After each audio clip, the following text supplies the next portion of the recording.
She wanted my reaction. She wanted me to break, shout, chase, or beg. Anything that would prove she still had control, but I didn't. Give her that dot, I gave her silence and silence.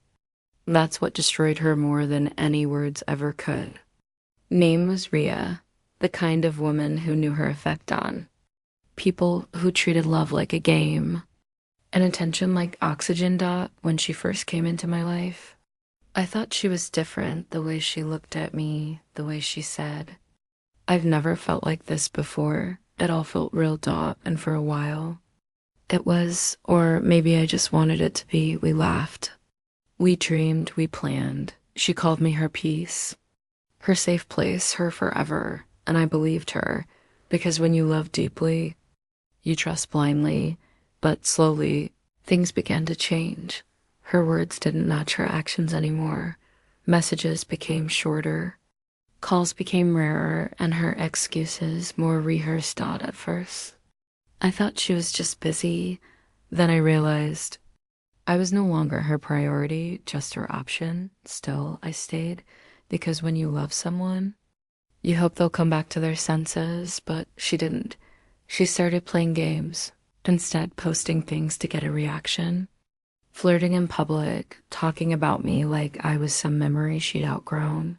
One night, she texted me after weeks of silence. "I hope you're doing okay."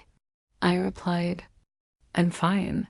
She sent another, "That's all you have to say?" Yes, because I'd learned something powerful. You don't owe closure to people who caused the chaos. The old me would have argued, explained, defended, but not anymore.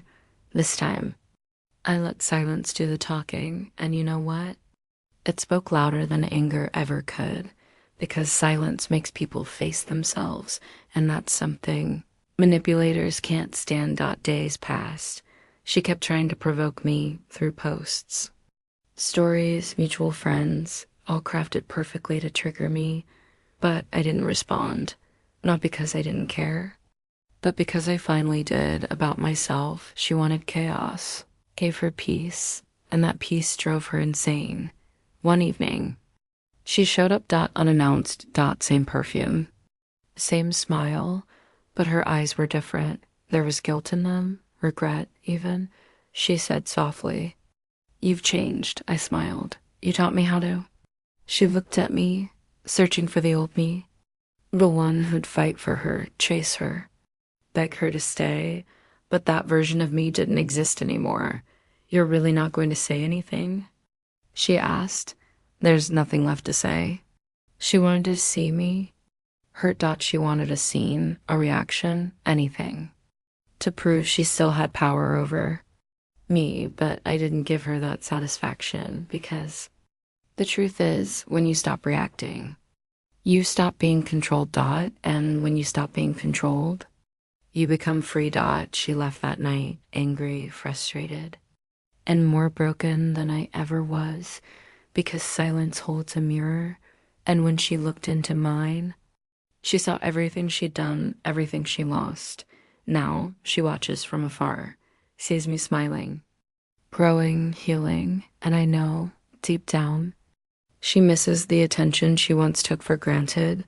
But I don't miss her, miss who I thought she was, and that's not the same thing. I learned something powerful through all this. Not everyone deserves a reaction. Some people thrive on chaos, and the only way to win is not to play. So I stopped playing. I stopped explaining. I stopped proving. I just stayed silent. And in that silence, I found strength. I found clarity. I found me. People often think silence means weakness. But no, silence is mastery. It's emotional control. It's knowing that peace is worth more than winning an argument, because you don't rise by shouting louder, you rise by walking away quietly.